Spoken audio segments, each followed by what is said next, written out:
उनसे कहा कि उनको कन्नड़, तमिल, तेलुगु सब आती थी। मैंने कहा इसका ट्रांसलेशन करके मुझे। तो जो मैंने यहां से पाया वो ये है, वो लिखता है ये टीपू का पत्र है और ये उस समय के शंकराचार्य के नाम पत्र लिखा गया। शंकराचार्य आप लोग जानते होंगे कि भारत में 4 मठ माने जाते हैं, है ना? और चारों मठों के अलग अलग शंकराचार्य होते हैं। जैसे ज्योतिष मठ इधर उत्तर में हो गया, इधर श्रृंगेरी मठ हो गया कर्नाटक में, इधर जो पुरी हो गया उड़ीसा वाला, और इधर कौन सा जो द्वारिकाधीश जिसको हम कहते हैं। ये 4 मठ होते हैं। चारों मठों के शंकराचार्य होते हैं जो हिंदुओं के सबसे बड़े प्रमुख धार्मिक नेता माने जाते हैं। तो चूंकि श्रृंगेरी की बात है, श्रृंगेरी साउथ इंडिया में, कर्नाटक राज्य में ही, तो टीपू ने ये जो लेटर है ये श्रृंगेरी के शंकराचार्य के नाम पत्र उसका, और ऐसे कम से कम 30 पत्र हैं। मैंने केवल एक को यहां पर रखा है। इसमें वो लिख रहा है कि जगत गुरु शंकराचार्य सच्चिदानंद भारती, उनका नाम था सच्चिदानंद भारती, सच्चिदानंद भारती को टीपू बादशाह का सलाम कबूल। मतलब ये ऐसे लिख रहा है कन्नड़ भाषा। फिर आगे लिखता है, उसकी जो भाषा है उस पर गौर करिएगा जो मैं बताना चाह रहा हूं। वो लिखता है, कहता है कि आप जैसे लोग जिस जगह पर रहते हैं उस जगह पर सब कुछ अच्छा होता है। उस जगह पर बारिश समय से होती है, किसान खुशहाल रहते हैं, बेरोजगारी जैसी अवस्थाएं नहीं आती, भूखमरी नहीं आती। इसलिए आप जहां कहीं पर भी हो अपने श्रीचरण इस धरती पर पुनः रखें और शीघ्र से शीघ्र वापस आ जाएं। ये लिख रहा है किसको? जो हिंदुओं का सबसे बड़ा धार्मिक गुरु माना जाता है। प्रश्न यह है कि अगर वह हिंदुओं का इतना कट्टर विरोधी था तो हिंदुओं के जो सबसे महत्वपूर्ण धार्मिक गुरु हैं उनके लिए इसमें जो रिस्पेक्ट की भावना समझ में आ रही है, ऐसा रिस्पेक्ट क्यों? अगर वो विरोधी होगा हिंदुओं का तो हिंदुओं के धार्मिक गुरुओं का सहायक कैसे हो सकता है? तो पहला पॉइंट तो ये बनता है।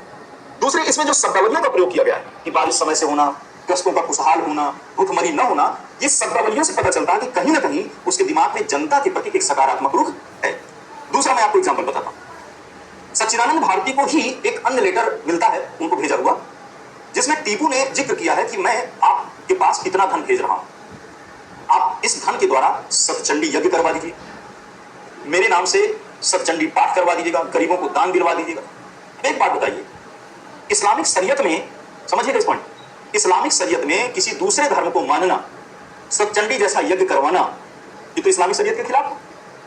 तो अगर वह सतचंडी यज्ञ करवा रहा है इसका मतलब है कि कहीं ना कहीं उसकी हिंदू धर्म के प्रति आस्था तो है। मैं तीसरी बात आपको बताता हूं। तीसरी बात क्या है?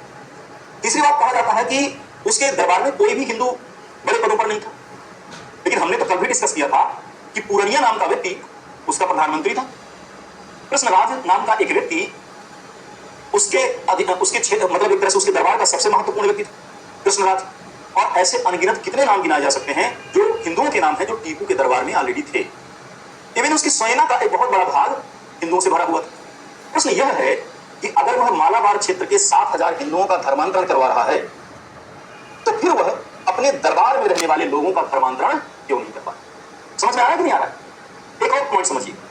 पॉइंट यह है कि एक तरफ तो ये घटनाक्रम आपने देखा, दूसरा आपने देखा, और मैंने आपसे डिस्कस किया था कि जब लास्ट मोमेंट था टीपू सुल्तान का, तो हम देखते हैं कि उसके मतलब एक तरह से किले के अंदर कहा जाए, उसके किले के अंदर हमेशा हर वक्त बहुत सारे हिंदू ज्योतिष रहा करते थे, बहुत सारे हिंदू ब्राह्मण रहा करते थे। और जब अंतिम समय आया तो इन ज्योतिषियों ने भविष्यवाणी किया कि बादशाह सलामत, बादशाह आज आपके लिए दोपहर की 7 घड़ी का समय उचित नहीं और आप किसी भी समय में न जाएं।